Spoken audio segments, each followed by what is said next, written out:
ಪ್ರೀತಿಯ ಪಯಣ ಭಾಗ 18. ಕಥೆಯನ್ನು ಪೂರ್ತಿಯಾಗಿ ಅರ್ಥ ಮಾಡಿಕೊಳ್ಳಲು ಕಥೆಯ ಹಿಂದಿನ ಭಾಗಗಳನ್ನು ಮರೆಯದೇ ನೋಡಿ. ಕಥೆಯನ್ನು ಶುರು ಮಾಡುವ ಮೊದಲು ಈ ಕನ್ನಡತಿಯ ಒಂದು ಪುಟ್ಟ ಕೋರಿಕೆ. ಕಥೆಯನ್ನು ಇಷ್ಟಪಟ್ಟು ನೀವು ನೋಡುವುದೇ ಆದರೆ ದಯವಿಟ್ಟು ಚಾನಲನ್ನು ಸಬ್ಸ್ಕ್ರೈಬ್ ಮಾಡಿಕೊಂಡು ಈ ಕನ್ನಡತಿಯನ್ನು ಪ್ರೋತ್ಸಾಹಿಸಿ. ಸಿಂಧುಗೆ ಇದ್ದಕ್ಕಿದ್ದಂತೆ ವಾಕರಿಕೆ ಬಂದಂತಾಗಿ ಅವಳು ಬೀಗಾನೆ ಬಾತ್ರೂಮ್ಗೆ ಓಡಿ ಹೋಗಿದ್ದಳು. ವಿಕ್ರಮ್ ಕೂಡ ಒಂದು ಕ್ಷಣವೂ ತಡ ಮಾಡದೆ ಅವಳ ಹಿಂದೆಯೇ ಹೋದನು. ಒಳಗಡೆ ಹುಡುಗಿ ನೋಡಿದಾಗ ಸಿಂಧು ಬೇಸನ್ ಹಿಡಿದುಕೊಂಡು ನಿಂತಿದ್ದಳು. ಮುಖ ಸ್ವಲ್ಪ ಬಾಡಿ ಹೋಗಿತ್ತು ಮತ್ತು ಕಣ್ಣುಗಳು ಮುಚ್ಚಿಕೊಂಡಿದ್ದಳು.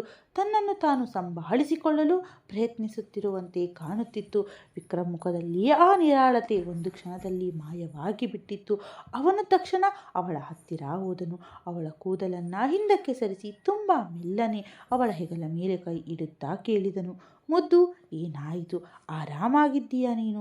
ಸಿಂಧು ಕಣ್ಣುಗಳನ್ನು ತೆರೆದಳು.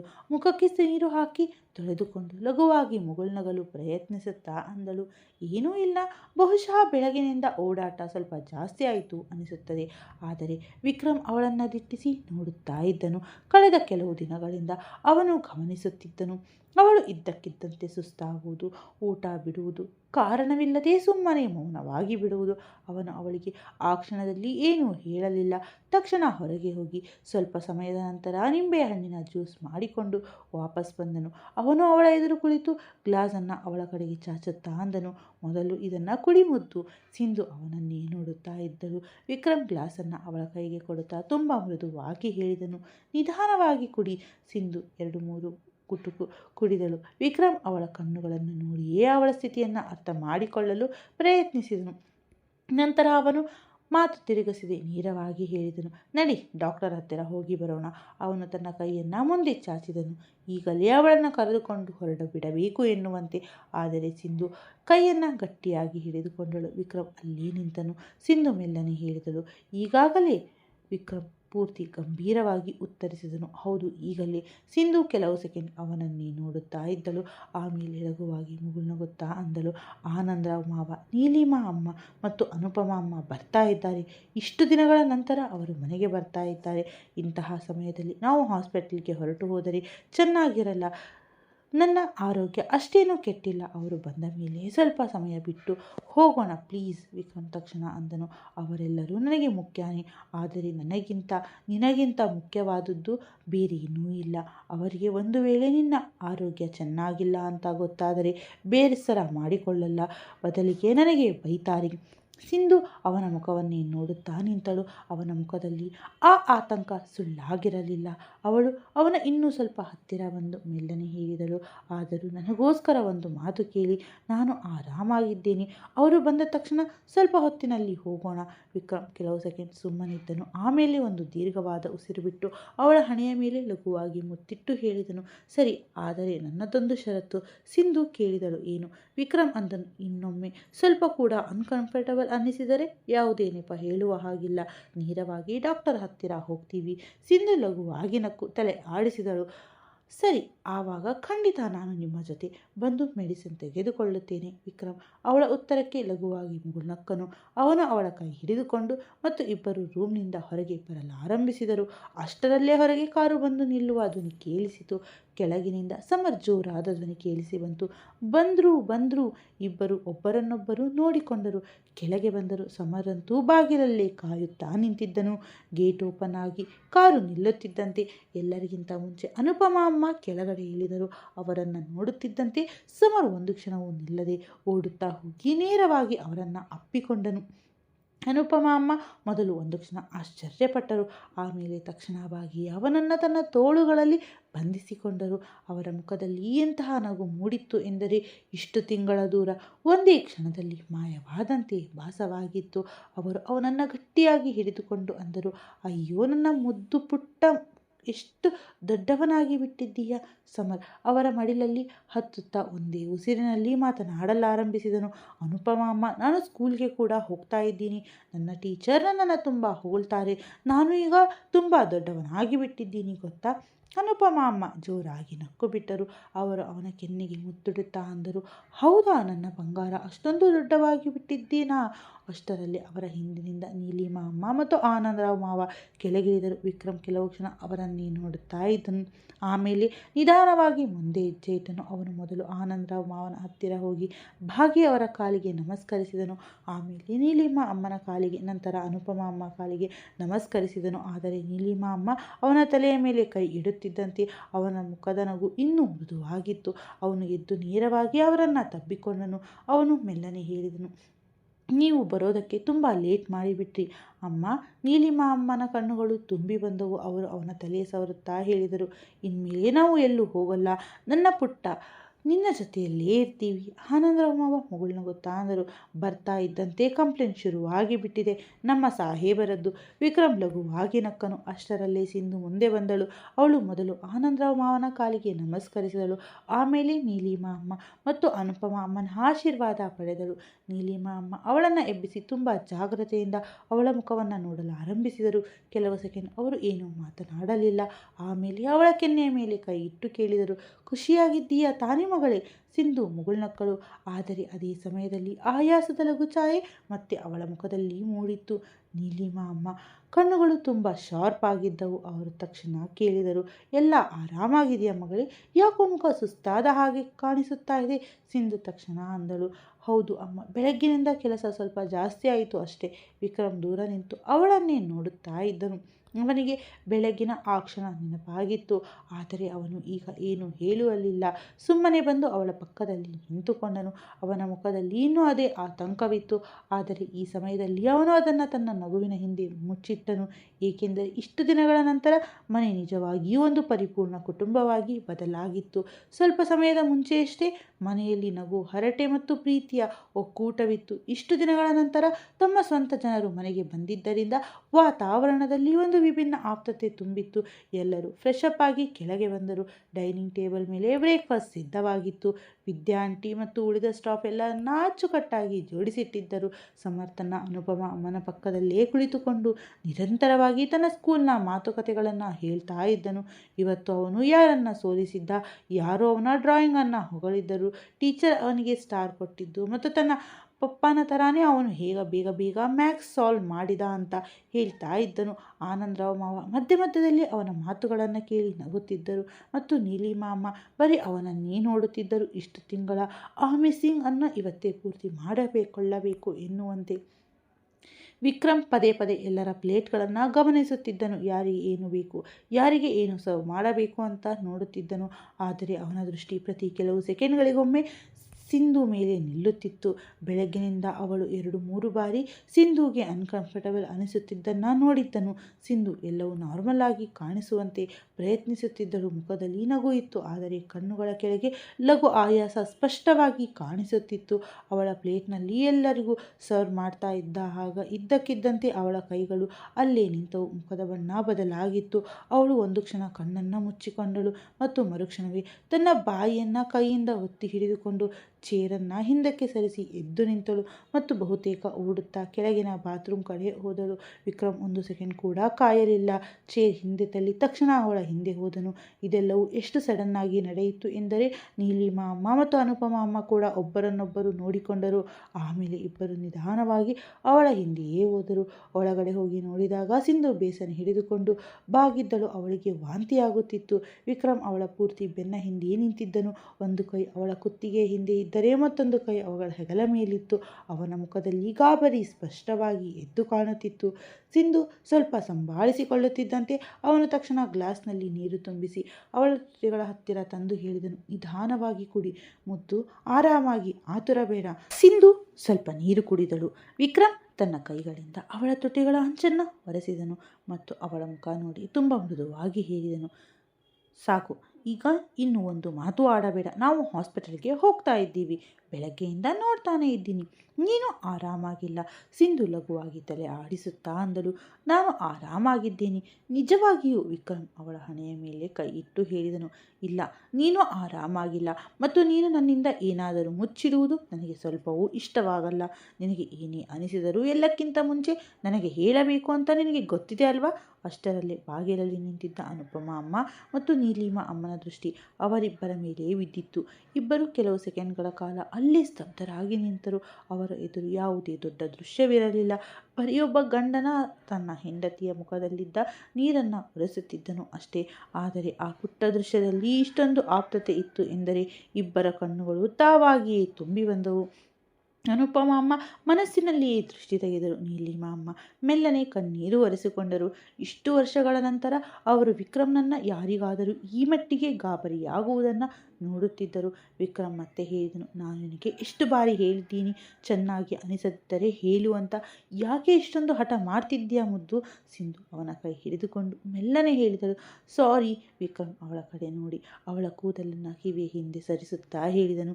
ನಿನ್ನಲ್ಲೇ ನನ್ನ ಜೀವ ಅಡಗಿದೆ ಮುದ್ದು, ಆದರೂ ಇಷ್ಟೊಂದು ನಿರ್ಲಕ್ಷ್ಯ ಯಾಕೆ? ಅಷ್ಟರಲ್ಲಿ ಅನುಪಮ ಅಮ್ಮ ಮುಂದೆ ಬಂದರು. ಅವರು ತುಂಬ ಶಾಂತ ಧ್ವನಿಯಲ್ಲಿ ಹೇಳಿದರು, ವಿಕ್ರಮ್ ಮಗನೇ, 1 ನಿಮಿಷ ಹೊರಗೆ ಹೋಗ್ತೀಯಾ? ನಾವು ನಮ್ಮ ಮಗಳ ಹತ್ತಿರ ಸ್ವಲ್ಪ ಮಾತನಾಡಬೇಕು. ವಿಕ್ರಮ್ ಮೊದಲು ಸಿಂಧು ಕಡೆ ನೋಡಿದನು. ನೀನು ಆರಾಮಾಗಿದ್ದೀಯಾ ಎಂದು ಕೇಳುವಂತೆ ಸಿಂಧು ಲಘುವಾಗಿ ತಲೆ ಆಡಿಸಿದಳು. ವಿಕ್ರಮ್ ಹೊರಗೆ ಹೋದನು. ಆದರೆ ಬಾಗಿಲಿನಿಂದ ತೀರಾ ದೂರವೇನೂ ಹೋಗಲಿಲ್ಲ. ಅನುಪಮ ಅಮ್ಮ ನಿಧಾನವಾಗಿ ಸಿಂಧು ಹತ್ತಿರ ಬಂದರು. ಅವಳ ಮುಖವನ್ನು ತಮ್ಮ 2 ಹಸ್ತಗಳಲ್ಲಿ ತೆಗೆದುಕೊಂಡರು. ತುಂಬ ಜಾಗ್ರತೆಯಿಂದ ಅವಳನ್ನು ನೋಡಿದರು. ಆಮೇಲೆ ಅವಳ ಹಣೆಯ ಮೇಲಿದ್ದ ಕೂದಲನ್ನು ಸವರುತ್ತಾ ಕೇಳಿದರು, ಮಗಳೇ, ಏನಾದರೂ ಹೇಳಬೇಕಾ? ಸಿಂಧು ಅವರ ಕಡೆ ನೋಡಿದಳು. ಅವಳ ಕಣ್ಣುಗಳಲ್ಲಿ ಲಘು ಗೊಂದಲವಿತ್ತು.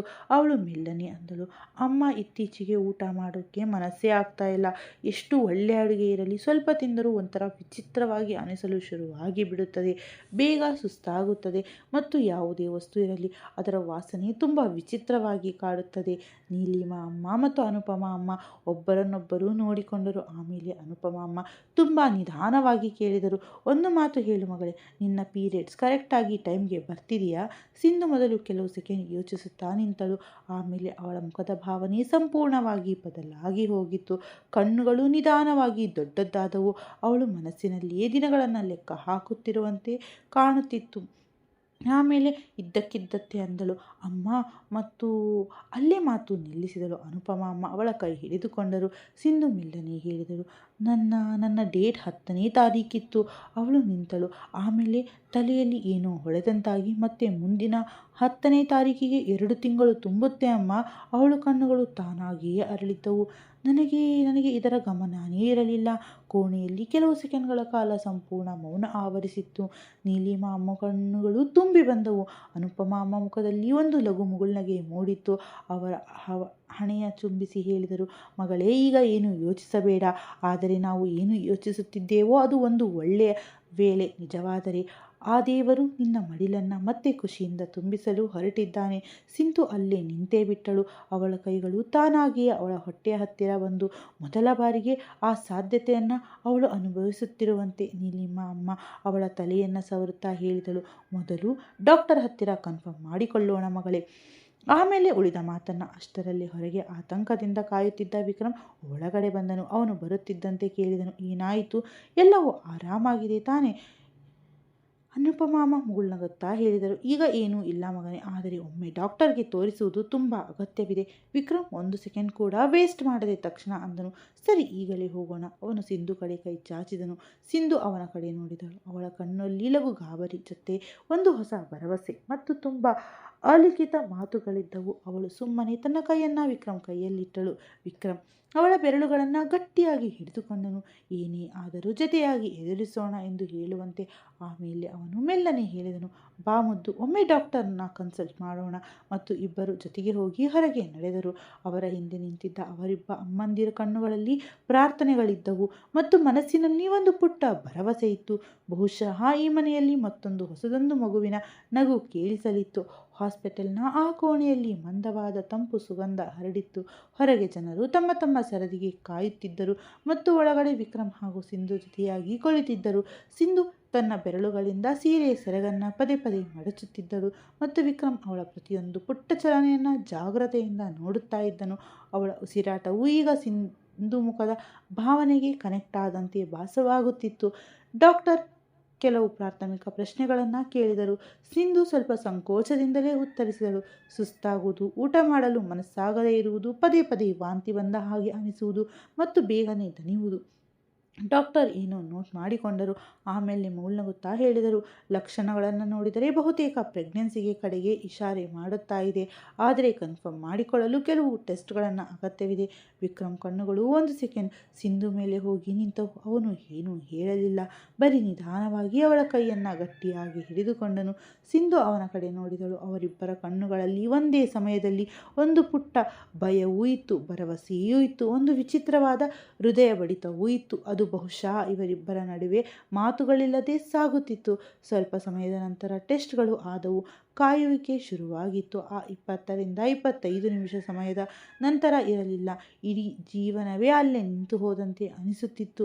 ವಿಕ್ರಮ್ ಒಮ್ಮೆ ಏಳುತ್ತಿದ್ದನು, ಒಮ್ಮೆ ಕುಳಿತುಕೊಳ್ಳುತ್ತಿದ್ದನು, ಕೆಲವೊಮ್ಮೆ ಡಾಕ್ಟರ್ ರೂಮ್ ಕಡೆ ನೋಡುತ್ತಿದ್ದನು, ಮತ್ತೊಮ್ಮೆ ಸಿಂಧು ಕಡೆ. ಒಂದು ಬಾರಿ ಅವನು ಬಾಗಿ ತುಂಬ ಮೆಲ್ಲನೆ ಕೇಳಿದನು, ಒಂದು ವೇಳೆ ಇದು ನಿಜವಾಗಿದ್ದರೆ ಮುದ್ದು.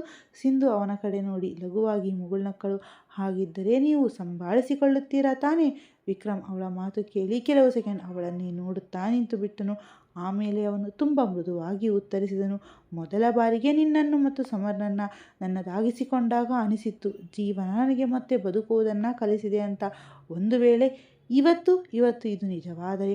ಅವನ ಧ್ವನಿ ಗದ್ಗದಿತವಾಗಿತ್ತು. ಈ ಬಾರಿ ನಾನು ಜೀವನದ ಒಂದೇ ಒಂದು ಕ್ಷಣವನ್ನು ಮಿಸ್ ಮಾಡಿಕೊಳ್ಳುವುದಿಲ್ಲ ಮುದ್ದು. ಅಷ್ಟರಲ್ಲೇ ಡಾಕ್ಟರ್ ರಿಪೋರ್ಟ್ ಹಿಡಿದುಕೊಂಡು ವಾಪಸ್ ಬಂದರು. ಇಬ್ಬರು ತಕ್ಷಣ ನೇರವಾಗಿ ಕುಳಿತುಕೊಂಡರು. ಡಾಕ್ಟರ್ ರಿಪೋರ್ಟ್ ನೋಡಿದರು. ಆಮೇಲೆ ಅವರ ಕಡೆ ನೋಡಿ ಮುಗುಳ್ನಕ್ಕರು. ಕಂಗ್ರ್ಯಾಚುಲೇಷನ್ ಮಿಸ್ಟರ್ ವಿಕ್ರಮ್ ಹೆಗಡೆ ಮತ್ತು ಮಿಸಸ್ ಸಿಂಧು ಹೆಗಡೆ, ನೀವು ಮತ್ತೆ ಪ್ರೆಗ್ನೆಂಟ್ ಆಗಿದ್ದೀರಾ. ಕೆಲವು ಸೆಕೆಂಡ್ಗಳ ಕಾಲ ರೂಮ್ನಲ್ಲಿ ಯಾವುದೇ ಶಬ್ದವಿರಲಿಲ್ಲ. ವಿಕ್ರಮ್ ಡಾಕ್ಟರನ್ನೇ ನೋಡುತ್ತಾ ಇದ್ದನು. ಆಮೇಲೆ ರಿಪೋರ್ಟನ್ನು ನೋಡಿದನು. ನಂತರ ಸಿಂಧು ಕಡೆ ನೋಡಿದನು. ಅವನ ಕಣ್ಣುಗಳು ಅರಳಿದ್ದವು. ಅವನ ಮುಖದಲ್ಲಿ ಮೊದಲು ನಂಬಲು ಸಾಧ್ಯವಾಗದ ಭಾವನೆ ಇತ್ತು. ಆಮೇಲೆ ನಿಧಾನವಾಗಿ ನಗು ಮೂಡಿತ್ತು. ನಂತರ ಆ ನಗು ಎಷ್ಟು ದೊಡ್ಡದಾಗಿತ್ತೆಂದರೆ ಯಾವುದೋ ಒಂದು ಮಗು ತನಗೆ ಅತ್ಯಂತ ಇಷ್ಟವಾದ ಆಟಿಕೆಯನ್ನು ಪಡೆದುಕೊಂಡಾಗ ಇರುವ ಆ ಖುಷಿಯಂತೆ ಕಾಣುತ್ತಿತ್ತು. ಮುಂದಿನ ಕ್ಷಣದಲ್ಲೇ ಅವನಿಗೆ ತನ್ನನ್ನು ತಾನು ತಡೆದುಕೊಳ್ಳಲು ಸಾಧ್ಯವಾಗಲಿಲ್ಲ. ಅವನು ತನ್ನ 2 ಕೈಗಳಿಂದ ಸಿಂಧು ಮುಖವನ್ನು ಹಿಡಿದುಕೊಂಡು ಅವಳ ಕೆನ್ನೆಗಳಿಗೆ ಮುತ್ತಿಟ್ಟನು ಮತ್ತು ಅವಳನ್ನು ತನ್ನ ಎದೆಗೆ ಗಟ್ಟಿಯಾಗಿ ಅಪ್ಪಿಕೊಂಡನು. ಅವನ ಕಣ್ಣುಗಳು ತುಂಬಿ ಬಂದಿದ್ದವು. ಅವನ ಧ್ವನಿ ನಡುಗುತ್ತಿತ್ತು. ಸಿಂಧು ಕೂಡ ಅತ್ತು ಬಿಟ್ಟಳು. ಅವಳು ಬರೀ ತಲೆ ಆಡಿಸಿದಳು. ವಿಕ್ರಮ್ ಖುಷಿಯಲ್ಲಿ ತಾನು ಹಾಸ್ಪಿಟಲ್ನಲ್ಲಿದ್ದೇನೆ ಎನ್ನುವುದನ್ನೇ ಮರೆತು ಹೋಗಿದ್ದನು. ಡಾಕ್ಟರ್ ಲಘುವಾಗಿ ನಕ್ಕಾಗ ಅವನಿಗೆ ಪ್ರಜ್ಞೆ ಬಂದಿತ್ತು. ಅವನು ತಕ್ಷಣ ಹಿಂದೆ ಸರಿದು ಸ್ವಲ್ಪ ಸಂಕೋಚದಿಂದ ಅಂದನು, ಓ ಸಾರಿ ಡಾಕ್ಟರ್. ಡಾಕ್ಟರ್ ಮುಗುಳ್ನಕ್ಕು. ಇಟ್ಸ್ ಓಕೆ ಮಿಸ್ಟರ್ ಹೆಗಡೆ, ಮೊದಲ ಬಾರಿಗೆ ಪ್ರೆಗ್ನೆನ್ಸ್ ಆಗುವ ಖುಷಿಯೇ ಬೇರೆ ಇರುತ್ತದೆ. ವಿಕ್ರಮ್ ತಕ್ಷಣ ನಗುತ್ತಾ ತಲೆ ಆಡಿಸಿ ಹೇಳಿದನು, ಇಲ್ಲ ಡಾಕ್ಟರ್, ನಾನು ಈಗಾಗಲೇ ಒಂದು ಗಂಡು ಮಗುವಿನ ತಂದೆ. ಸಮರ್ ನನ್ನ ಮಗ. ಅವನು ಸಿಂಧು ಕಡೆ ನೋಡಿ ಅವಳ ಕೈ ಹಿಡಿಯುತ್ತಾ ಅಂದನು, ಇದು ನಮ್ಮ 2ನೇ ಮಗು ಮತ್ತು ನಾನು ಈ ಬಾರಿ ನನಗೊಂದು ಮುದ್ದಾದ ಹೆಣ್ಣು ಮಗು ಬರಲಿ ಎಂದು ಬಯಸುತ್ತೇನೆ. ನನ್ನ ಪುಟಾಣಿ ರಾಜಕುಮಾರಿ. ಡಾಕ್ಟರ್ ನಕ್ಕರು. ಇದೆಲ್ಲವೂ ಆ ದೇವರ ಕೈಯಲ್ಲಿ ಇರುತ್ತದೆ ಮಿಸ್ಟರ್ ಹೆಗಡೆ. ಮಗು ಆರೋಗ್ಯವಾಗಿರಲಿ, ಖುಷಿಯಾಗಿರಲಿ ಅಂತ ಪ್ರಾರ್ಥಿಸಿ ಅಷ್ಟೇ. ಗಂಡಾಗಿರಲಿ ಹೆಣ್ಣಾಗಿರಲಿ ಇಬ್ಬರೂ ಸಮಾನರೇ ತಾನೇ? ವಿಕ್ರಮ್ ತಕ್ಷಣ ತಲೆ ಆಡಿಸಿದನು. ಖಂಡಿತ ಡಾಕ್ಟರ್, ನಾನು ಬರೀ ಆ ದೇವರಿಗೆ ಈ ಬಾರಿ ನನಗೊಂದು ಪುಟ್ಟ ಪ್ರಿನ್ಸೆಸ್ ಕಳುಹಿಸಿಕೊಡು ಅಂತ ಕೇಳ್ತೀನಿ ಅಷ್ಟೇ. ಸಿಂಧು ಅವನ ಕಡೆ ನೋಡಲಾರಂಭಿಸಿದಳು. ಅವಳ ಕಣ್ಣುಗಳಲ್ಲಿ ಮತ್ತೆ ನೀರು ತುಂಬಿ ಬಂದಿತ್ತು. ವಿಕ್ರಮ್ ಅದನ್ನು ನೋಡಿ ತಕ್ಷಣ ಅವಳ ಕೈ ಹಿಡಿದುಕೊಂಡನು. ಅಯ್ಯೋ, ಮತ್ತೆ ಅಳ್ತಾ ಇದ್ದೀಯಾ ಮುದ್ದು? ಸಿಂಧು ನಗುತ್ತಲೇ ಅತ್ತು ಬಿಟ್ಟಳು. ನಿಮಗೆ ಹೆಣ್ಣು ಮಗುನೇ ಬೇಕಾ? ವಿಕ್ರಮ್ ಅವಳ ಕಣ್ಣನ್ನೇ ನೋಡುತ್ತಾ ಹೇಳಿದನು. ನನಗೆ ಪಕ್ಕಾ ನಿನ್ನ ಥರ ಇರೋ ಮಗಳು ಬೇಕು ಮುದ್ದು. ನಿನ್ನದೇ ಕಣ್ಣು, ನಿನ್ನದೇ ಹಠ, ನಿನ್ನದೇ ಸುಂದರ ನಗು. ಅವಳು ನನ್ನ ಹಿಂದೆನೇ ಸುತ್ತಾಡುತ್ತಾ ಪಪ್ಪ ಪಪ್ಪ ಅಂತ ಕರೀತಾ ಇರಬೇಕು ಅಂತ ಸ್ವಂತ ನಕ್ಕನು. ಅವಳು ಪೂರ್ತಿ ನಿನ್ನ ನೆರಳಿನ ಥರ ಇರಬೇಕು ನನ್ನ ಮಗಳು. ಸಿಂಧು ಕಣ್ಣುಗಳಿಂದ ಕಣ್ಣೀರು ಹರಿಯಿತು. ಅವಳು ಮೆಲ್ಲನೆ ಕೇಳಿದಳು, ಒಂದು ವೇಳೆ ಗಂಡು ಮಗುವಾದರೆ? ವಿಕ್ರಮ್ ತಕ್ಷಣ ಅಂದನು, ಖಂಡಿತ ಇಲ್ಲ, ಈ ಬಾರಿ ಮಗಳೇ ಆಗ್ತಾಳೆ ನೋಡು. ಆದರೆ ಒಂದು ಮಾತು ನೆನಪಿಟ್ಟುಕೋ, ಗಂಡಿರಲಿ ಅಥವಾ ಹೆಣ್ಣಿರಲಿ, ಈ ಬಾರಿ ನಾನು ಮಗುವಿನ ಬೆಳವಣಿಗೆಯ ಒಂದೇ ಒಂದು ಕ್ಷಣವನ್ನು ಮಿಸ್ ಮಾಡಿಕೊಳ್ಳಲ್ಲ. ಮೊದಲ ಹೃದಯದ ಬಡಿತ, ಮೊದಲ ಮಗುನಗು, ಮೊದಲ ಹೆಜ್ಜೆ ಎಲ್ಲವನ್ನ ಜೊತೆಯಾಗಿ ನೋಡ್ತೀನಿ. ಅವನು ತುಂಬ ಪ್ರೀತಿಯಿಂದ ಅವಳ ಹಣೆಯನ್ನು ಚುಂಬಿಸಿದನು. ಡಾಕ್ಟರ್ ಕೆಲವು ಮೆಡಿಸನ್ ಬರೆದುಕೊಟ್ಟರು ಮತ್ತು ಇವು ಆರಂಭಿಕ ತಿಂಗಳುಗಳಾಗಿದ್ದರಿಂದ ವಿಶ್ರಾಂತಿ ತುಂಬ ಮುಖ್ಯ ಎಂದು ತಿಳಿಸಿದರು. ಸರಿಯಾದ ಸಮಯಕ್ಕೆ ಊಟ ಮಾಡಬೇಕು ಮತ್ತು ಯಾವುದೇ ಕಾರಣಕ್ಕೂ ಜಾಸ್ತಿ ಸ್ಟ್ರೆಸ್ ತೆಗೆದುಕೊಳ್ಳಬಾರದು ಎಂದು ಹೇಳಿದರು. ವಿಕ್ರಮ್ ಪೂರ್ತಿ ಗಂಭೀರತೆಯಿಂದ ಪ್ರತಿಯೊಂದು ಮಾತನ್ನು ಕೇಳಿಸಿಕೊಳ್ಳುತ್ತಿದ್ದನು. ಯಾರೋ ದೊಡ್ಡ ಬಿಸ್ನೆಸ್ ಮ್ಯಾನ್ ಯಾವುದೋ ಮುಖ್ಯವಾದ ಪ್ರಾಜೆಕ್ಟನ್ನು ಅರ್ಥ ಮಾಡಿಕೊಳ್ಳುತ್ತಿರುವಂತೆ ಡಾಕ್ಟರ್ ತಮಾಷೆಯಾಗಿ ಅಂದರು. ನೋಡಿದರೆ ಪ್ರೆಗ್ನೆನ್ಸಿ ಇವರಿಗೆಲ್ಲ ನಿಮಗೇ ಆದ ಹಾಗೆ ಕಾಣಿಸ್ತಾ ಇದೆ. ವಿಕ್ರಮ್ ಮುಗುಳ್ನಗುತ್ತಾ ಹೇಳಿದನು. ಇವರಿಗೆ ಏನಾದರೂ ಆದರೆ ಅದು ನನ್ನ ಉಸಿರೇ ನಿಂತಂತೆ ಡಾಕ್ಟರ್ ಮತ್ತೆ ನಕ್ಕರು. ಹೊರಗೆ ಬರುವಾಗ ವಿಕ್ರಮ್ ಬಾಗಿಲು ತೆರೆದನು. ಆಮೇಲೆ ಇದ್ದಕ್ಕಿದ್ದಂತೆ ನಿಂತನು. ವಾಪಸ್ ಬಂದು ಸಿಂಧು ಎದುರು ನಿಂತುಕೊಂಡನು. ಅವಳ ಹೊಟ್ಟೆಯ ಕಡೆ ನೋಡಿದನು. ಕೆಲವು ಸೆಕೆಂಡ್ ಸುಮ್ಮನಿದ್ದನು. ಆಮೇಲೆ ನಿಧಾನವಾಗಿ ಬಾಗಿ ತನ್ನ ಕೈಯನ್ನು ಅವಳ ಹೊಟ್ಟೆಯ ಮೇಲಿಟ್ಟುಕೊಂಡು ಪಿಸುಗುಟ್ಟಿದನು. I love my little star, ಬೇಗ ಬರಬೇಡ, ಆರಾಮಾಗಿ ಬಾ, ನಿನ್ನ ಪಪ್ಪ ನಿನಗಾಗಿ ಕಾಯ್ತಾ ಇರ್ತಾರೆ. ಸಿಂಧು ಅಲ್ಲೇ ನಿಂತು ಅವನನ್ನೇ ನೋಡುತ್ತಾ ಇದ್ದಳು. ಅವಳ ಕಣ್ಣುಗಳಲ್ಲಿ ಈ ಬಾರಿ ಯಾವುದೇ ಭಯವಿರಲಿಲ್ಲ, ಬರೀ ಅಪಾರವಾದ ನೆಮ್ಮದಿ ಇತ್ತು. ಅವಳಿಗೆ ಅನಿಸಿತ್ತು ಅವಳ ಜೀವನಕ್ಕೆ ಮತ್ತೊಂದು ಹೊಸ ಸುಂದರ ಬಣ್ಣ ಸಿಕ್ಕಿದೆ ಅಂತ. ಮತ್ತು ವಿಕ್ರಮ್ ಕಣ್ಣುಗಳಲ್ಲಿ ಆ ವಿಶಿಷ್ಟ ಹೊಳಪಿತ್ತು. ಅದು ಬರೀ ತುಂಬ ದಿನಗಳ ಕಾಯುವಿಕೆಯ ನಂತರ ತನ್ನ ಖುಷಿಯನ್ನು ಪಡೆದುಕೊಂಡಿರುವ ಮನುಷ್ಯನಿಗೆ ಮಾತ್ರ ಇರಲು ಸಾಧ್ಯ. ಹಾಸ್ಪಿಟಲ್ನಿಂದ ವಾಪಸ್ ಬರುವಾಗ ಇಡೀ ದಾರಿಯುದ್ದಕ್ಕೂ ವಿಕ್ರಮ್ ತಾನೇ ಡ್ರೈವ್ ಮಾಡುತ್ತಾ ಇದ್ದನು. ಆದರೆ ಇವತ್ತು ಅವನ ಮುಖದಲ್ಲಿ ಆ ಶಾಂತಿ, ಅವನ ಒಳಗಿದ್ದ ಆ ಸಂತೋಷವನ್ನು ಅವನು ಮುಚ್ಚಿಡಲು ಪೂರ್ತಿ ಪ್ರಯತ್ನಿಸುತ್ತಿದ್ದನು. ಪದೇ ಪದೇ ಅವನ ದೃಷ್ಟಿ ಸಿಂಧು ಮೇಲೆ ಹೋಗುತ್ತಿತ್ತು. ಸಿಂಧು ಕಿಟಕಿಯಿಂದ ಹೊರಗೆ ನೋಡುತ್ತಾ ಇದ್ದಳು. ಆದರೆ ಅವಳ ತುಟಿಗಳ ಮೇಲೆ ಆಗಾಗ ಲಘು ನಗು ಮೂಡಿ ಮರೆಯಾಗುತ್ತಿತ್ತು. ಇಬ್ಬರ ನಡುವೆ ಯಾವುದೇ ಮಾತುಗಳು ನಡೆಯಲಿಲ್ಲ. ಆದರೂ ಎಲ್ಲೋ ಒಂದು ತುಂಬ ವಿಷಯಗಳು ವಿನಿಮಯವಾದಂತೆ ಭಾಸವಾಗುತ್ತಿತ್ತು. ಒಂದು ಬಾರಿ ವಿಕ್ರಮ್ ನಿಧಾನವಾಗಿ ಅವಳ ಕೈ ಹಿಡಿದುಕೊಂಡನು. ಸಿಂಧು ಅವನ ಕಡೆ ನೋಡಿದಾಗ ಅವನು ಏನೂ ಹೇಳದೆ ಬರೀ ಮುಗುಳ್ನಕ್ಕನು. ಮನೆಗೆ ಹೋಗುವವರೆಗೂ ಸ್ವಲ್ಪ ಹೀಗೇನೆ ಜೊತೆ ಕೊಡು ಎಂದು ಹೇಳುವಂತೆ. ಸಿಂಧು ಅವನ ಕಣ್ಣುಗಳಲ್ಲಿದ್ದ ಆ ಹೊಳಪನ್ನು ಅರ್ಥ ಮಾಡಿಕೊಂಡಳು ಮತ್ತು ಲಘುವಾಗಿ ಮುಗುಳ್ನಗುತ್ತಾ ಮತ್ತೆ ಹೊರಗೆ ನೋಡಲಾರಂಭಿಸಿದಳು. ಸ್ವಲ್ಪ ಸಮಯದ ನಂತರ ಕಾರು ಮನೆಯ ಹೊರಗೆ ಬಂದು ನಿಂತಿತ್ತು. ಒಳಗಡೆ ಬೆಳಗ್ಗಿನಿಂದ ಎಲ್ಲರೂ ಅವರಿಗಾಗಿ ಕಾಯುತ್ತಿದ್ದರು. ಡೋರ್ ಬೆಲ್ ಸೌಂಡ್ ಕೇಳುತ್ತಿದ್ದಂತೆ ಎಲ್ಲರಿಗಿಂತ ಮುಂಚೆ ಅನುಪಮ ಅಮ್ಮ ಬೇಗ ಬೇಗ ಹೆಜ್ಜೆ ಹಿಡುತ್ತಾ ಬಾಗಿಲ ಹತ್ತಿರ ಬಂದರು. ಅವರ ಹಿಂದೆಯೇ ನೀಲಿಮಾ ಅಮ್ಮ ಕೂಡ ಬಂದರು. ಬಾಗಿಲು ತೆರೆಯುತ್ತಿದ್ದಂತೆ ಎದುರು ವಿಕ್ರಮ್ ಮತ್ತು ಸಿಂಧು ನಿಂತಿದ್ದರು. ಇಬ್ಬರು ಜಾಣತನದಿಂದ ಸ್ವಲ್ಪ ಗಂಭೀರವಾದ ಮುಖ ಮಾಡಿಕೊಂಡು ಒಳಗಡೆ ಬಂದರು. ಸಿಂಧು ಕೂಡ ದೃಷ್ಟಿ ಕೆಳಗೆ ಮಾಡಿಕೊಂಡು ನಡೀತಾ ಇದ್ದಳು ಮತ್ತು ವಿಕ್ರಮ್ ಮುಖ ಕೂಡ ಅಗತ್ಯಕ್ಕಿಂತ ಜಾಸ್ತಿ ಸೀರಿಯಸ್ ಆಗಿತ್ತು. ಇಬ್ಬರನ್ನ ನೋಡಿ ಅನುಪಮ ಅಮ್ಮ ಮತ್ತು ನೀಲಿಮಾ ಅಮ್ಮ ಒಂದು ಕ್ಷಣ ಒಬ್ಬರನ್ನೊಬ್ಬರು ನೋಡಿಕೊಂಡರು. ಅವರ ಮುಖದಲ್ಲಿನ ಆತಂಕ ಮೂಡಿತ್ತು. ನೀಲಿಮಾ ಅಮ್ಮ ನಿಧಾನಕ್ಕೆ ಮುಂದೆ ಬಂದರು. ಅವರು ಸಿಂಧು ಮುಖವನ್ನು ಜಾಗ್ರತೆಯಿಂದ ನೋಡಿದರು. ಆಮೇಲೆ ತುಂಬ ಪ್ರೀತಿಯಿಂದ ಅವಳ ಕೆನ್ನೆಯ ಮೇಲೆ ಕೈ ಇಟ್ಟು ಕೇಳಿದರು, ಏನಾಯಿತು ಮಗಳೇ? ಡಾಕ್ಟರ್ ಏನು ಹೇಳಿದರು? ನೀವಿಬ್ಬರು ಯಾಕೆ ಇಷ್ಟೊಂದು ಸೈಲೆಂಟ್ ಆಗಿದ್ದೀರಾ? ಸಿಂಧು ಏನು ಹೇಳಲಿಲ್ಲ, ಬರೀ ಕಣ್ಣುಗಳನ್ನು ತಗ್ಗಿಸಿಕೊಂಡಳು. ಈಗ ಅನುಪಮ ಅಮ್ಮ ಆತಂಕ ಇನ್ನೂ ಹೆಚ್ಚಾಗಿತ್ತು. ಅವರು ತಕ್ಷಣವೇ ಕೇಳಿದರು, ಮಗಳೇ ಎಲ್ಲ ಆರಾಮಾಗಿದೆ? ಏನಾದರೂ ಪ್ರಾಬ್ಲಮ್ ಇದೆಯಾ? ನಿನಗೆ ಊಟ ಮಾಡೋಕ್ಕೆ ಆಗ್ತಾ ಇರಲಿಲ್ವ ಅಲ್ವಾ? ಏನು ಹೇಳಿದರು ಡಾಕ್ಟರ್? ವಿಕ್ರಮ್ ಒಂದು ದೀರ್ಘವಾದ ಉಸಿರು ಬಿಟ್ಟು ಪೂರ್ತಿ ಸೀರಿಯಸ್ ಮುಖ ಇಟ್ಟುಕೊಂಡು ಅಂದನು, ಡಾಕ್ಟರ್ ಹೇಳಿದರು ಇನ್ಮೇಲೆ ಇವಳನ್ನು ತುಂಬ ಜಾಗ್ರತೆಯಿಂದ ನೋಡಿಕೊಳ್ಳಬೇಕು ಅಂತ. ಇಬ್ಬರ ಮುಖದ ಎಕ್ಸ್ಪ್ರೆಷನ್ ಪೂರ್ತಿ ಚೇಂಜ್ ಆಗಿತ್ತು. ವಿಕ್ರಮ್ ಮುಂದೆ ಬಂದು ಹೇಳಿದನು, ಸರಿಯಾದ ಸಮಯಕ್ಕೆ ಊಟ, ನ್ಯೂಟ್ರಿಷನ್, ಯಾವುದೇ ನಿರ್ಲಕ್ಷ್ಯ ಮಾಡುವ ಹಾಗಿಲ್ಲ, ತುಂಬ ಕೇರ್ ಬೇಕು ಅಂತ ಹೇಳಿದರು. ನೀಲಿಮಾ ಅಮ್ಮನ ಮುಖ ಬಾಡಿ ಹೋಗಿತ್ತು. ಅವರು ತಕ್ಷಣ ಕೇಳಿದರು, ನೇರವಾಗಿ ಹೇಳು ಮಗನೇ, ನನ್ನ ಮಗಳಿಗೆ ಏನಾಗಿದೆ? ಅನುಪಮ ಅಮ್ಮನ ಬೆರಳುಗಳು ಆತಂಕದಿಂದ ಪರಸ್ಪರ ಜಟಾಪಟಿ ನಡೆಯಲಾರಂಭಿಸಿದ್ದವು. ವಿಕ್ರಮ್ ಇನ್ನೂ ಅದೇ ಸೀರಿಯಸ್ ಮುಖ ಇಟ್ಟುಕೊಂಡು ಅಂದನು, ಮತ್ತೆ ಡಾಕ್ಟರ್ ಹೇಳಿದರು ಮುಂದಿನ 9 ತಿಂಗಳವರೆಗೆ ಪೂರ್ತಿ ಜಾಗ್ರತೆಯಿಂದಿರಬೇಕು ಅಂತ. ಇಬ್ಬರು ಒಂದು ಸೆಕೆಂಡ್ ಹಾಗೆ ಸ್ತಬ್ಧರಾಗಿ ನಿಂತು ಬಿಟ್ಟರು. ನೀಲಿಮಾ ಅಮ್ಮನ ಹೃದಯದ ಬಡಿತವೇ ಒಂದು ಕ್ಷಣ ನಿಂತು ಹೋದಂತೆ ಭಾಸವಾಗಿತ್ತು. ಅವರು ಸಿಂಧೂಳ 2 ಹೆಗಲನ್ನು ಹಿಡಿದುಕೊಂಡು ಕೇಳಿದರು, ಸಿಂಧು ಮಗಳೇ, ಯಾವುದಾದರೂ ಕಾಯಿಲೆ ಇದೆಯಾ? ಏನಾಗಿದೆ ನಿನಗೆ? ನೀವ್ಯಾಕೆ ಇಷ್ಟೊಂದು ಹೆದರಿದ್ದೀರಾ? ವಿಕ್ರಮ್ಗೆ ಇನ್ನೂ ತನ್ನನ್ನು ತಾನು ತಡೆದುಕೊಳ್ಳಲು ಸಾಧ್ಯವಾಗಲೇ ಇಲ್ಲ.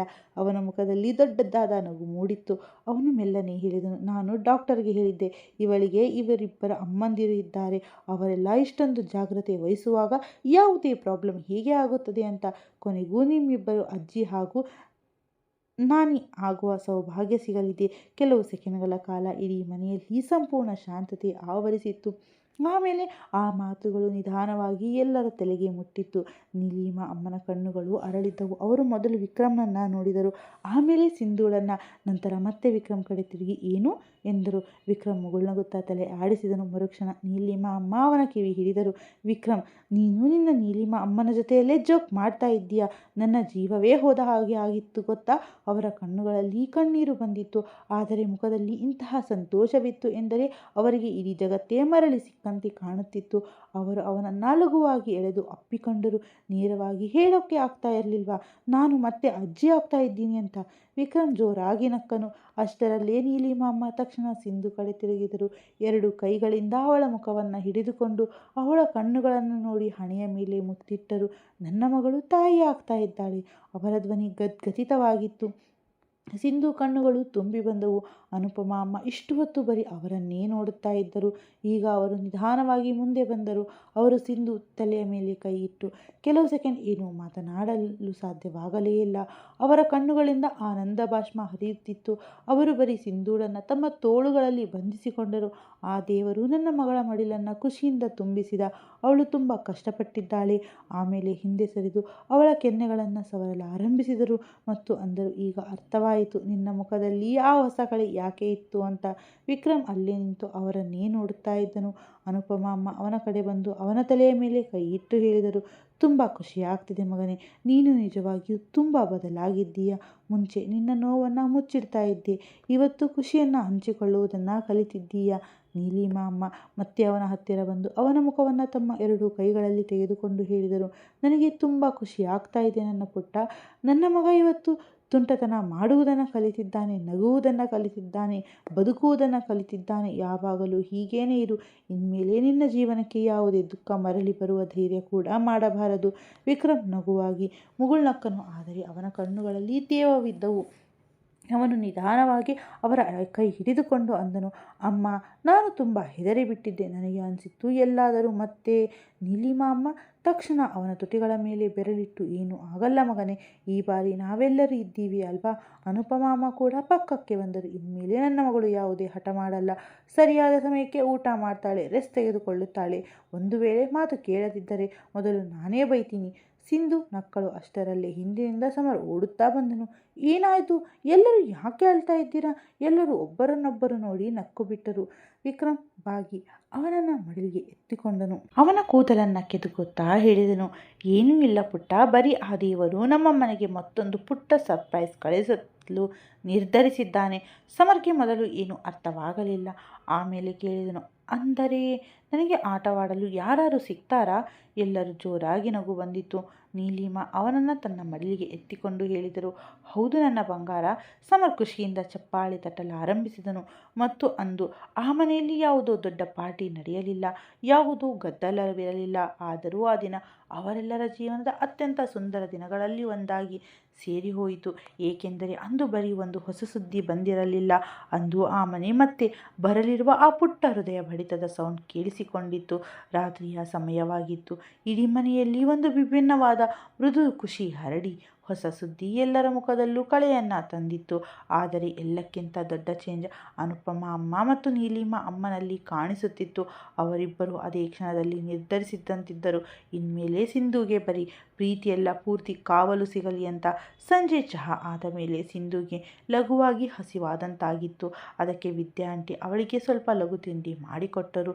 ಸಿಂಧು ಆರಾಮಾಗಿ ಸ್ವಲ್ಪ ತಿಂದಳು ಮತ್ತು ಅಂದುಕೊಂಡಳು, ಇನ್ನು ನೇರವಾಗಿ ರಾತ್ರಿ ಸ್ವಲ್ಪ ಡಿನ್ನರ್ ಮಾಡ್ತೀನಿ ಅಂತ. ಆದರೆ ಇದು ಬರೀ ಆರಂಭವಾಗಿತ್ತು ಅಷ್ಟೇ.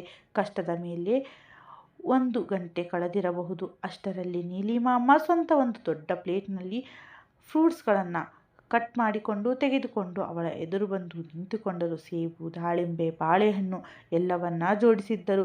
ಸಿಂಧು ಅವರನ್ನು ನೋಡಿ ಅಂದಳು, ಅಮ್ಮ ಈಗ ತಾನೇ ತಿಂದೆ ಅಲ್ವಾ? ನೀಲಿಮಾ ಅಮ್ಮ ತುಂಬ ಶಾಂತವಾಗಿ ಅವಳ ಪಕ್ಕದಲ್ಲಿ ಕುಳಿತು ಹೇಳಿದರು, ಇದು ಊಟ ಅಲ್ಲ ಮಗಳೇ, ಇದು ಬರೀ ಫ್ರೂಟ್ಸ್ ಅಷ್ಟೇ. ಸಿಂಧು ಕಣ್ಣುಗಳನ್ನು ಮಿಟಿಕಿಸಿದಳು. ಅವಳಿಗೆ ಅನಿಸಿತ್ತು, ಈ ಲಾಜಿಕನ್ನು ಬಹುಶಃ ಇವರೊಬ್ಬರೇ ಹೇಳಲು ಸಾಧ್ಯ ಅಂತ. ಅವಳು ನಿಧಾನವಾಗಿ ತಿನ್ನಲಾರಂಭಿಸಿದಳು. ಮಧ್ಯದಲ್ಲಿ ವಿಕ್ರಮ್ ಅಲ್ಲಿಗೆ ಬಂದಾಗ ಅವನು ಸಿಂಧು ಕಡೆ ನೋಡಿ ಮುಗುಳ್ನಗುತ್ತಾ ಹೇಳಿದನು, ಇಷ್ಟೇ ಇರೋ ಪ್ಲೇಟ್ನ ನೋಡಿ ಯಾಕೆ ಈ ಥರ ಮುಖ ಮಾಡ್ತಾ ಇದ್ದೀಯ ಸಿಂಧು? ಬರೀ ಅವನನ್ನೇ ತದೇಕಚಿತ್ತದಿಂದ ದಿಟ್ಟಿಸಿ ನೋಡಿದಳು. ಇವತ್ತು ನಕ್ಕು ಬಿಡಿ, ನಿಮ್ಮ ಸರದಿನೂ ಬರುತ್ತೆ ಎಂದು ಹೇಳುವಂತೆ ಹೇಗೋ ಮಾಡಿ ಫ್ರೂಟ್ಸ್ ಖಾಲಿಯಾಗಿತ್ತು. ಸಿಂಧು ನೆಮ್ಮದಿಯ ನಿಟ್ಟುಸಿರು ಬಿಟ್ಟಳು. ಆದರೆ ಅವಳ ಈ ನೆಮ್ಮದಿ ಜಾಸ್ತಿ ಹೊತ್ತು ಇರಲಿಲ್ಲ. ಸುಮಾರು 1 ಗಂಟೆಯ ನಂತರ ಅನುಪಮ ಅಮ್ಮ ತಮ್ಮ ಕೈಯಲ್ಲಿ ಒಂದು ಬೌಲ್ ತೆಗೆದುಕೊಂಡು ಬಂದರು. ಬಿಸಿ ಬಿಸಿಯಾದ ಮಖಾನ, ಲಘು ಸಿಹಿ ಪಾಯಸ.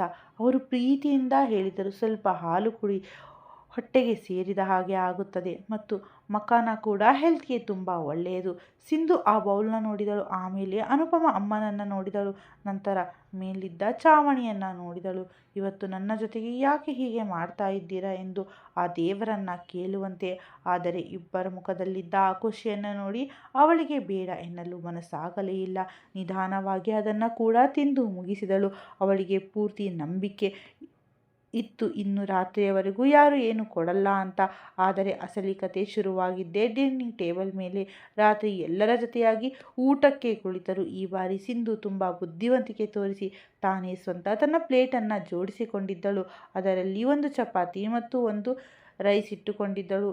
ಇವತ್ತು ಯಾರು ನನ್ನ ಪ್ಲೇಟ್ ಮುಟ್ಟಬಾರದು ಎಂದು ಪೂರ್ತಿ ತಯಾರೊಂದಿಗೆ ಕುಳಿತಿದ್ದಳು.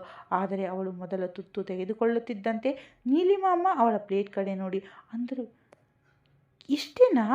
ಅನುಪಮ ಅಮ್ಮ ಕೂಡ ತಕ್ಷಣ ನೋಡಿ ಹೇಳಿದರು, ನೀನು ಏನು ತೆಗೆದುಕೊಂಡೇ ಇಲ್ಲವಲ್ಲ ಮಗಳೇ? ಸಿಂಧು ತಕ್ಷಣ ಉತ್ತರಿಸಿದಳು, ಯಾಕೆಂದರೆ ಸಂಜೆಯಿಂದ ನಾನು ನಿರಂತರವಾಗಿ ತಿಂತಾನೇ ಇದ್ದೀನಿ. ನೀಲಿಮಾ ಅಮ್ಮ ಹೇಳಿದರು, ಆದರೆ ಡಿನ್ನರ್ ಕರೆಕ್ಟಾಗಿ ಮಾಡಬೇಕು ತಾನೇ ಮಗಳೇ? ಸಿಂಧು ನಗುತ್ತಲೇ ಸ್ವಲ್ಪ ಬೇಸರದಿಂದ ಅಂದಳು, ಅಮ್ಮ ಮೊದಲು ಸ್ನ್ಯಾಕ್ಸ್, ಆಮೇಲೆ ಫ್ರೂಟ್ಸ್, ನಂತರ ಮಖಾನ ಪಾಯಸ, ಈಗ ಡಿನ್ನರ್. ನಾನು ಮನುಷ್ಯಳು ಅಮ್ಮ, ಯಾವುದೋ ಮಷೀನಲ್ಲ.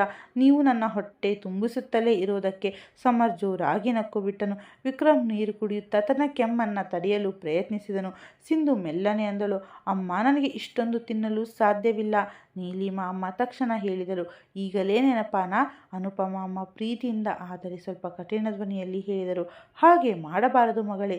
ಈಗ ನೀನು ಒಬ್ಬಳೇ ತಿನ್ನುವುದಿಲ್ಲ, ಇನ್ಮೇಲೆ ಇಬ್ಬರ ಜಾಗ್ರತೆ ವಹಿಸಬೇಕು. ಸಿಂಧು ತಲೆ ಹಿಡಿದುಕೊಂಡು ಅಂದಳು, ಇಬ್ಬರು ಇದ್ದಾರೆ ಅಂದ ತಕ್ಷಣ ಹೊಟ್ಟೆ ಏನು 2 ಆಗಲ್ಲ ಅಲ್ವಾ ಅಮ್ಮ? ಸಮರ್ ತನ್ನ ಪಕ್ಕದಲ್ಲೇ ಕುಳಿತಿದ್ದನು. ತಕ್ಷಣ ಅಂದನು, ಮಮ್ಮ ನನಗೆ ಸ್ವಲ್ಪ ಕೊಟ್ಟು ಬಿಡು, ನಾನು ಇನ್ನೂ ಹೆಲ್ತಿ ಆಗ್ತೀನಿ. ಎಲ್ಲರೂ ಜೋರಾಗಿ ನಕ್ಕರು. ವಿಕ್ರಮ್ ಕೂಡ ನಗುತ್ತಾ ಅಂದನು, ಪುಟ್ಟ ನೀನು ಈಗಾಗಲೇ ನಿನ್ನ ವಯಸ್ಸಿಗೆ ತಕ್ಕಂತೆ ತುಂಬ ಹೆಲ್ತಿಯಾಗಿದ್ದೀಯ. ಸಮರ್ ಮುಗ ಉಬ್ಬಿಸಿಕೊಂಡು ಇತ್ತ ಸಿಂಧು ನಿಧಾನವಾಗಿ ತಿನ್ನಲಾರಂಭಿಸಿದಳು. ಆದರೆ ಪ್ರತಿ 2 ತುತ್ತಿನ ನಂತರ ಯಾರೊಬ್ಬರು ಅವಳ ಪ್ಲೇಟ್ನಲ್ಲಿ ಏನಾದರೂ ತಂದು ಹಾಕ್ತಾ ಇದ್ದರು. ಕೊನೆಗೆ ಬೇಸತ್ತು ಅವಳು 2 ಕೈಯನ್ನು ಮುಗಿದು ಅಂದಳು, ಸಾಕು ಪ್ಲೀಸ್, ನಾನು ದಪ್ಪ ಆಗಿ ಇನ್ನು ಏಳೋಕೆ ಆಗಲ್ಲ ನೋಡಿ. ಅನುಪಮಮ್ಮ ಲಘುವಾಗಿ ಬೈಯುತ್ತಾ ಹೇಳಿದರು, ನೀನು ತಿಂದರೆ ತಾನೇ ನೀನು ಹೆಲ್ದಿಯಾಗಿ ಇರ್ತೀಯ, ಆವಾಗ ಮಗು ಕೂಡ ಹೆಲ್ದಿಯಾಗಿರುತ್ತದೆ. ನೀಲಿಮಾ ಅಮ್ಮ ಅವಳ ಕೂದಲನ್ನು ಹಿಡಿದು ಸರಿಸುತ್ತಾ ಹೇಳಿದರು, ಇಷ್ಟು ವರ್ಷಗಳ ನಂತರ ದೇವರು ನಮ್ಮ ಮನೆಗೆ ಇಂತಹ ದೊಡ್ಡ ಖುಷಿಯನ್ನು ಕಳುಹಿಸಿದ್ದಾನೆ. ಇನ್ಮೇಲೆ ಯಾವುದೇ ನಿರ್ಲಕ್ಷ್ಯ ನಡೆಯಲ್ಲ. ಸಿಂಧು ಅವರನ್ನೇ ನೋಡುತ್ತಾ ಇದ್ದಳು. ಯಾಕೋ ಗೊತ್ತಿಲ್ಲ, ಅವಳ ಒಳಗಡೆ ಏನೋ ಒಂದು ಮೃದುವಾದ ಭಾವನೆ ಮೂಡುತ್ತಿತ್ತು. ತನಗೆ ಈ ಮಟ್ಟಿಗೆ ಯಾರಾದರೂ ಹಠ ಮಾಡಿ ಊಟ ಮಾಡಿಸುತ್ತಾರೆ ಅಂತ ಅವಳು ಎಂದು ಯೋಚಿಸಿರಲೇ ಇಲ್ಲ. ಅವಳು ಸುಮ್ಮನೆ ಊಟ ಮಾಡಲಾರಂಭಿಸಿದಳು. ವಿಕ್ರಮ್ ಅವಳ ಎದುರು ಕುಳಿತು ಅವಳನ್ನೇ ನೋಡುತ್ತಾ ಇದ್ದನು. ಅವನ ಕಣ್ಣುಗಳಲ್ಲಿ ಸುಂದರ ನಗು ಇತ್ತು ಮತ್ತು ಒಂದು ಆಳವಾದ ನೆಮ್ಮದಿ ಇತ್ತು. ಡಿನ್ನರ್ ಮುಗಿದು ಸ್ವಲ್ಪ ಸಮಯದ ನಂತರ ಎಲ್ಲರೂ ಕುಳಿತು ಮಾತನಾಡುತ್ತಿದ್ದರು. ಆಮೇಲೆ ಅನುಪಮ ಅಮ್ಮ ಸಿಂಧುಗೆ ಆದೇಶ ನೀಡುವಂತೆ ಹೇಳಿದರು, ಈಗ ನೇರವಾಗಿ ಮೇಲ್ಗೆ ರೂಮ್ಗೆ ಹೋಗಿ ರೆಸ್ಟ್ ತಗೋ. ವಿಕ್ರಮ್ ಕೂಡ ಅವಳ ಜೊತೆ ಎದ್ದು ನಿಂತನು. ಇಬ್ಬರು ನಿಧಾನವಾಗಿ ರೂಮ್ ಕಡೆ ನಡೆದರು. ಸಿಂಧು ಬಾಗಿಲು ತೆರೆದಳು ಮತ್ತು ಮರುಕ್ಷಣವೇ ಅವಳ ಹೆಜ್ಜೆಗಳು ಅಲ್ಲೇ ನಿಂತವು. ಕೋಣೆಯಲ್ಲಿ ಮತ್ತೊಂದು ಹೊಸ ಸರ್ಪ್ರೈಸ್ ಅವಳಿಗಾಗಿ ಕಾಯುತ್ತಿತ್ತು. ಅದನ್ನು ನೋಡಿ ಅವಳು ಸಂಪೂರ್ಣವಾಗಿ ಆಶ್ಚರ್ಯಚಕಿತಳಾದಳು. ಇವತ್ತಿನ ಭಾಗ ನಿಮಗೆ ಹೇಗೆ ಅನ್ನಿಸ್ತು ಅಂತ ಕಮೆಂಟ್ ಬಾಕ್ಸ್ನಲ್ಲಿ ನಿಮ್ಮ ಅಭಿಪ್ರಾಯಗಳನ್ನು ಖಂಡಿತ ತಿಳಿಸಿ. ಕತೆ ಇಷ್ಟವಾಗಿದ್ದರೆ ವಿಡಿಯೋನ ಲೈಕ್ ಮಾಡಿ, ಶೇರ್ ಮಾಡಿ, ಜೊತೆಗೆ ಮರೆಯದೇ ಚಾನಲನ್ನು ಸಬ್ಸ್ಕ್ರೈಬ್ ಮಾಡಿಕೊಂಡು ಈ ಕನ್ನಡತಿಯನ್ನು ಪ್ರೋತ್ಸಾಹಿಸಿ. Thank you for watching. ಸಿಗೋಣ ಮುಂದಿನ ಭಾಗದಲ್ಲಿ. ಅಲ್ಲಿಯವರೆಗೂ ಆರೋಗ್ಯವಾಗಿರಿ, ಖುಷಿಯಾಗಿರಿ.